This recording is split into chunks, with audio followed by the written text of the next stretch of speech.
Bienvenidos una vez más a Work in Progress de Miniaturas Study Wargame. Bien, como vieron ahí en la introducción, hoy estamos con el episodio 3 de este Work in Progress, denominado El Escape. Así que bienvenidos a aprender a los que quieran hacer este tipo de cosas. Bien, como se pudieron dar cuenta, empezamos ya con los colores bases. Creo que en varias ocasiones les he dicho, para que nuestras edificaciones históricas se vean correctamente ubicadas en el tiempo, tenemos que utilizar colores muy aptos, que en ese momento eran colores muy pasteles, no colores muy chillones. Fíjense que he utilizado un verde muy suave para lo que son las ventanas, por supuesto lo que son para las romanillas de las ventanas, y adicionalmente estoy colocando ese mismo verde en un base muy claro sobre la pared de concreto de la casa de la izquierda.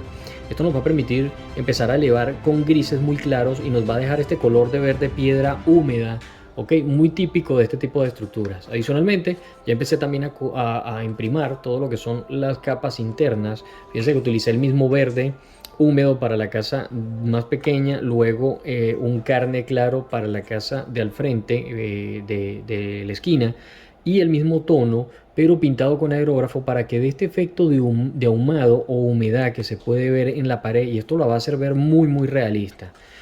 En adición, ya estoy pintando, fíjense ustedes, para las tablas de la primera casa de esquina he pintado en una mezcla entre un marrón terracota y un beige, fundiéndolos ambos, y voy a mostrarles cómo hacerlo para el caso del piso de la derecha. Y para esto vamos a utilizar un blanco con un pincel suave plano, descargando muy suavemente. Y recuerden que esta pieza ya estaba tallada previamente. Lo que vamos a hacer es empezar a manchar en diagonal. El diagonal para que empiece a dejar ver precisamente todas las grietas, de la parte del piso, y que nos permite entonces obtener en él un color blanco de losa, adoquín, loseta, azulejo, cerámica, como le quieran llamar ustedes, en blanco para esa casa. Por supuesto, este efecto que le estamos dando en diagonal y en descarga es dejar ver precisamente el desgaste que obtienen ese tipo de losas al ser pisadas constantemente. Creo que aporta un color muy firme ya de inicio, y esto permite precisamente ir matizando. Recordemos no hacer nuestros colores de nuestras casas históricas tan, en este caso, ¿no?, por la zona de Italia, tan estridentes en las tonalidades, sino que simplemente vamos a usarlos como colores bases. Los colores estridentes creo que les había dicho que vamos a dejarlo para lo que son los tapices, que en ambos casos están en diferentes efectos, y adicionalmente también para los suelos, que creo que ya lo vieron en el capítulo anterior. Que no lo ha visto puede ir y revisarlo en el capítulo, en el canal de inmediato, para que vea de a qué me refiero, ¿no? Bien, entonces vamos a hacer todo esto para este piso y continuar con algunos detalles ya para empezar a aplicar pinceles secos. Fíjense ustedes, antes de ir a ese punto, he creado este color. Este color es sumamente importante. Esto es una mezcla de gris con marrón terracota. ¿Por qué? Porque la mezcla del componente con el que se construían las casas en Europa daba esa tonalidad no tan grisácea como el cemento actualmente, sino un poco más amarronado. Adicionalmente, que todas estas piezas, recuerden que ya eran parte de la intemperie y empezaban a tomar mucha humedad, y toda esa humedad se iba quedando acumulada precisamente entre todo lo que eran las partes de las grietas. Entonces, ese tono es muy importante, porque ese tono va a ser con el que vamos a trabajar todo lo que fueron los bordes rotos, que hasta ese detalle es importante para que ustedes vean lo que luego vamos a conseguir al empezar a aplicar los pinceles secos, precisamente después de que todos nuestros colores estén bañados en los colores originales. En cuanto al tema de las aceras y calzadas, vamos a aplicarle la misma mezcla a las que le acababa de comentar, un gris oscuro junto a un marrón terracota, que nos va a dar este tono, fíjense ustedes, y bastante llamativo, y adicionalmente ya permite dejar ver parte de lo que es el desgaste de las aceras. Vamos a tratar de pintarlo sin mucha, esto no tiene mucha o mayor importancia, más que impregnar o imprimar toda la zona para que luego nos deje ver todas las grietas, con algunas aguadas o algunos filtros que vamos a colocar. Recuerden, muy importante, el manchar también el lateral de la acera o de la calzada, para que el efecto al montarlo, por supuesto, sobre la peana, la tabla, soporte o el mapa que ustedes estén llevando, tenga muy buenos efectos. Fíjense algo con lo que vamos a empezar a trabajar en este punto. Importante, hay unas piezas que dejamos ya delimitadas o marcadas dentro de la casa, que es esta zona con la cerámica. Para ello lo que vamos a hacer es imprimir de la misma manera las partes internas. Sin embargo, vamos a montarnos un poco sobre el adoquín o la cerámica y el azulejo. ¿Para qué? Para fundir o difuminar luego esto con escombros en la parte interna de la casa. Esto pueden hacerlo inclusive, fíjense ustedes, con los dedos, para ir borrando un poco la unión, ¿okay? Y este efecto nos va a permitir en inicio dar esa primera capa, ese primer matiz, para que cuando usted coloque su ruina precisamente, o las paredes de la estructura ya pegadas, adyacentes a donde están todos estas texturas, ellas ya vayan tomando un adelanto de lo que va a ser luego al aplicar los efectos de arenas, de gramas, de escombro, todo lo que se vaya a colocar en ello. Fíjense ustedes que se ve muy bien, y el efecto ya va a empezar a destacar porque allí ya empezamos a fundir precisamente los materiales. Yo aconsejo que no se pinte tanto la zona donde se van a pegar los edificios, para que luego los pegamentos de alguna manera no se vayan a ver afectados y tengan muy buena adherencia.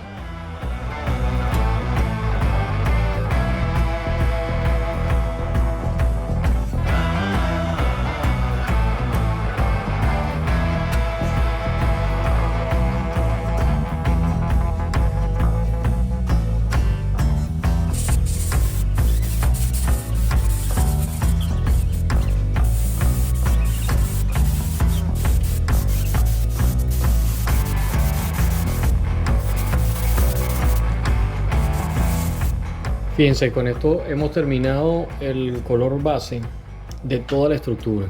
Lo que hacemos ahora es que vamos a pegarnos esto como un bosquejo, donde ya tenemos los marrones, las maderas, el concreto.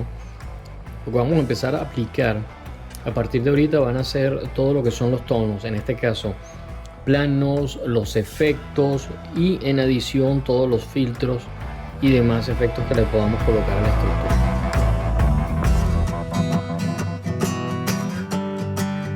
Ok chicos, mira, lo que quiero que hagamos es lo siguiente a partir de este momento. Ahora vamos a aplicar diferentes lavados.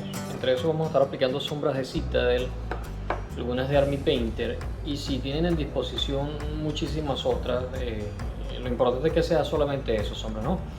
Para la parte verde, lo que vamos a hacer es que vamos a aplicar precisamente un verde más oscuro, y adicionalmente para lo que son las tablas, las maderas, ventanas, y por supuesto algunas zonas que están en este tono carne, vamos a aplicar rojos. ¿Ok? En este caso Rayclan Flex Shade de Citadel. Y luego este que está acá, que es Agras Air Shade, lo vamos a aplicar en el resto de las paredes, haciendo lavados con algunos chorretones, buscando o procurando que el tono se profundice un poco, para que la escena en sí, cuando empecemos a ubicar los tonos ya a pincel seco, empiezan a quedar muchísimo más resaltados, y evidentemente se cuelen entre las grietas y todas las partes bajas o los bajorrelieves de cada uno de los relieves de la estructura en sí. Fíjense ustedes, con un pincel que nos dé suficiente fluidez de producto y por supuesto una cantidad considerable, yo estoy utilizando un buen pincel en este caso, ¿no? Para lo que me aborda, tener un poco de agua cerca es bueno, e ir tomando la cantidad necesaria, y por supuesto, como siempre les he dicho, aplicarla con conciencia, por supuesto, sobre toda la pieza. No importa si manchamos adicionalmente parte de los marcos, esto después le vamos a dar el realce necesario. Lo importante es que la pieza se cuele el material en la pieza por todos los lugares que en realidad nos interesa. Son todos los bordes, los marcos y por supuesto todas las orillas de la piedra.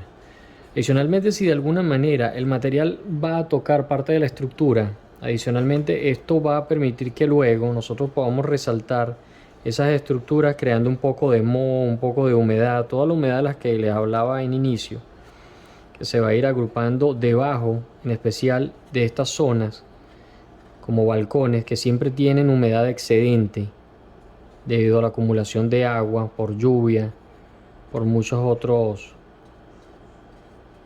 elementos. Se ve muy bien. Fíjense ustedes cómo va adquiriendo ese tono mucho más oscuro en algunas zonas y mucho más claro en otras.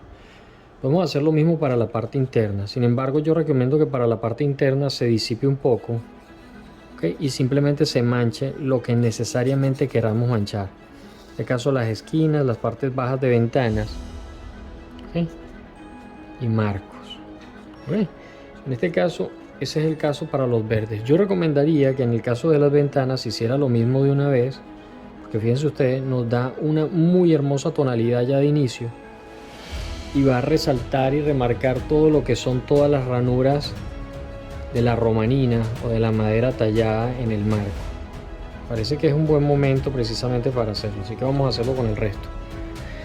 Esto mismo lo vamos a hacer para todos los demás colores. El marrón, el rojizo para la madera y, como les dije, el marrón tierra para los suelos y para los demás efectos de pared.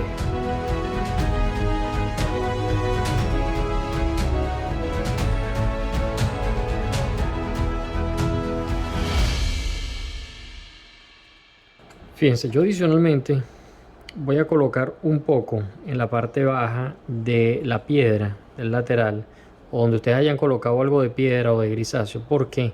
Porque a medida que vayamos empezando a levantar colores, a aplicar sombras, a aplicar pinceles secos, este color verde va a ir dejando contrastes que van a ir dejando muchísimo realismo a las partes bajas que están en contacto con el piso y evidentemente con todas las zonas que van a estar llevando algún tipo de escombros en la parte de abajo, ¿no?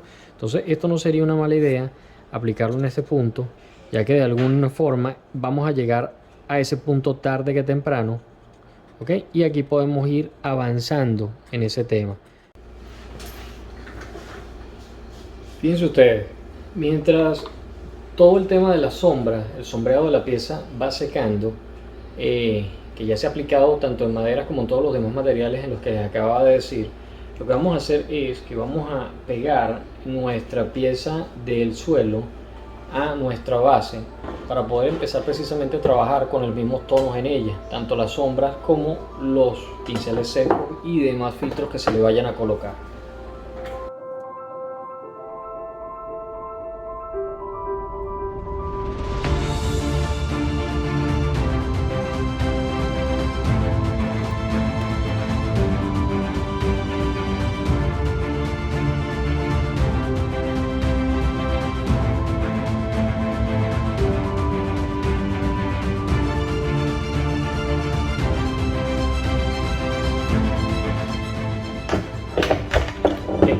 Fíjense que hemos colocado todas estas piezas de presión para que efectivamente la lámina quede adherida, en este caso a la pieza, si es el caso de un diorama.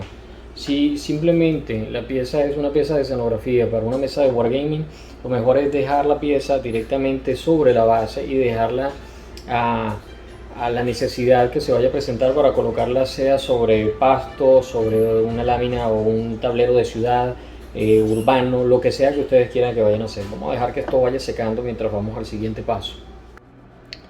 Fíjense, ya que tenemos toda la pieza seca con respecto a todas las sombras que habíamos aplicado, lo que vamos a hacer es que vamos a utilizar este color. Miren lo que tengo acá. Es una mezcla de un gris medio con un toque de azul. ¿Okay? El mismo lo vamos a estar aplicando en todas las columnas, o sea, todas las piezas blancas de los marcos.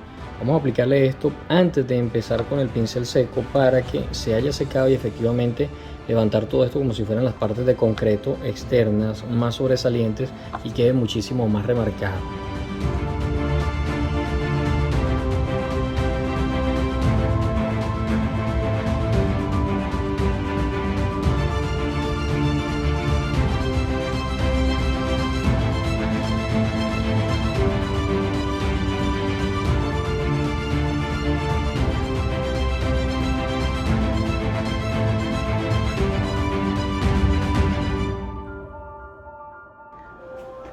Para el inicio del pincel seco, fíjense ustedes lo que les voy a recomendar. Muchas veces con el uso del anime comprimido, si usted tiene un poco de astucia con el material que usted está utilizando, puede aplicar, yo estoy aplicando un blanco con pincel seco muy fundido.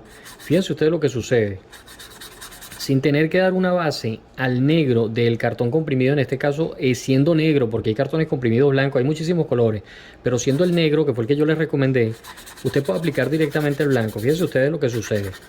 Vamos a hacer las pasadas. En este caso para las paredes podemos hacerlo desordenadamente. Desordenada me refiero a que el trazo puede ser diagonal, horizontal, vertical, circular. ¿Ok? Lo importante es conseguir la textura en la pared. Con la consecutiva pasada y el roce del pincel por la misma zona, usted va a ir obteniendo un blanco viejo, ¿ok? Un blanco desgastado por los años, un blanco que se va notando que efectivamente era un blanco, pero que está bastante dañado por el uso y el abuso del tiempo, ¿no? Y por lo bajo en mantenimiento.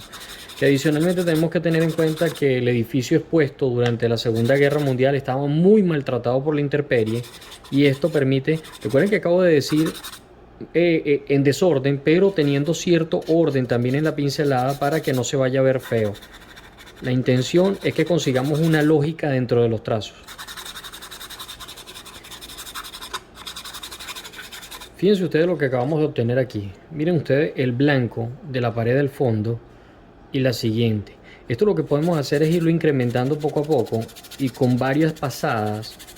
Fíjense ustedes que el blanco va a ser cada vez más intenso y se va a notar muchísimo más, y efectivamente el efecto va a ser muchísimo mejor. Creo que allí se puede ver con claridad, ¿no? Que es lo que estoy buscando. Mi intención es que se vea el punto al que estoy llegando. Esto lo vamos a hacer en esto para todas las zonas que tengan negro y que nosotros queramos convertir en blanco. Ok, a este punto voy a ir a otro consejo. El siguiente consejo es el siguiente. Fíjense ustedes. Ustedes ven la parte oscura que queda en las uniones, ¿ok? De entre cada piso y por supuesto con cada estructura. En este caso pared con techo, pared con pared, ¿ok? La intención es no llegar nunca hasta la orilla, o sea, no meter el pincel en esta posición, sino más bien trabajarlo hasta que el pincel choque con la pared o con el techo, para que nos permita crear esta división. Esta división lo hace ver muy creíble y muy realista, porque nos va a dar una sombra obligada, ¿ok? Que se va a alojar también en los bordes de los marcos, fíjense ustedes, y en el borde de las puertas, haciendo ver esto mucho más interesante, y los colores a su vez se van a resaltar más porque van a contrastar los unos con los otros. Esto es muy importante tomar en cuenta. Ahora, el caso de la parte externa es muy parecido adicionalmente al piso que hicimos internamente y también a la pared. Entonces es una mezcla de las dos. En este caso, por la textura lo vamos a hacer en diagonal, y a su vez vamos a aplicar la misma técnica de la pared, dándole con cierto desorden en ciertas zonas, lo que va a hacer ir apareciendo precisamente por presión consecuente todas las texturas. Fíjense ustedes, ¿ok? Así vamos a ir plagando con un poco más y más, y convertir lo que era una pared netamente negra en blanco. Entonces, el siguiente consejo es aplicar mayor cantidad de presión a las zonas que son planas. En este caso, el recuadro de la parte interna y estas zonas, las zonas más grandes a resaltar, ¿ok? Como este pequeño espacio rectangular. Allí eso lo vamos a ir llevando con paciencia, vamos a ir cargando, volviendo a marcar, recargando, y así sucesivamente hasta conseguir la pieza blanca que tanto queremos para esta pieza de esquina. Fíjense ustedes lo impresionantemente bello que se está viendo esto, ¿ok? Y esto va a resaltar muchísimo con el resto de los detalles. Esta es la técnica de la pincelada en este caso para este tipo de estructura.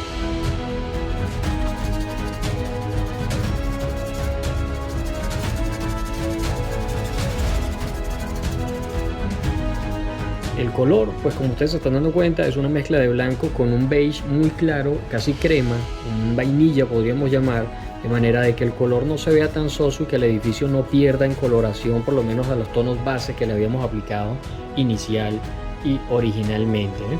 Entonces fíjense ustedes ya como toda la estructura va a ir ganando en relieve y va a ir empezando a notarse el realismo en cada uno de los trazos que vayamos haciendo. Por supuesto recomiendo de que no se toquen los marcos verdes ni los tonos para las ventanas internas en marrón, para así aplicarle unos tonos muy distintos a esto. Vamos a hacer lo mismo para todos los grises y concretos de toda la estructura. En el caso de los bordes y de los quiebres, quiero aplicar una técnica realmente impresionante y por supuesto muy realista. No vamos a dar la misma pincelada que aplicamos en la parte frontal ni con tanto ahínco. Para este caso vamos a hacer algo que a nivel de ingeniería y de arte es muy preciso, es dar una pincelada suave, pero vamos a crear mayor énfasis o mayor hincapié en las zonas más altas. Por tanto, si usted tiene una hendidura hacia la parte baja, como en este caso, le va a aplicar menos, y en la parte alta efectivamente va a aplicar un poco más de presión y va a hacer un poquitico más de hincapié en cuanto a la carga de color. Esto va a hacer ver que de algunas zonas se vea mucho más claro, otras más oscuras, y este efecto empieza a notarse en el mapa cuando observamos de cerca. Fíjense ustedes lo nítido que se ve, porque de alguna manera ya estamos dejando ver los efectos reales que crean los efectos de luz cenitales o del sol, en este caso, que es nuestra fuente de luz real, sobre un mapa, en el caso de una mesa, ¿ok? O en el caso de un diorama, ¿no? Para cualquiera de esos casos es importante tener en cuenta esto, resaltar las partes más altas y olvidarse un poco de las zonas más bajas. Entonces, mayor intensidad en este punto y menos en el borde que baja, y luego nuevamente intensificamos esta orilla, está un poco más resaltada. Ese era el consejo importante para este siguiente paso. Lo mismo puede pasar inclusive para los impactos de metrallas, de morteros, de obuses y de tanques, ¿no? Hacer un poco de hincapié en que la parte interna queda mucho más oscura y por lo menos las orillas deben levantarse con un poco más de brillo para que se vea el impacto en la zona.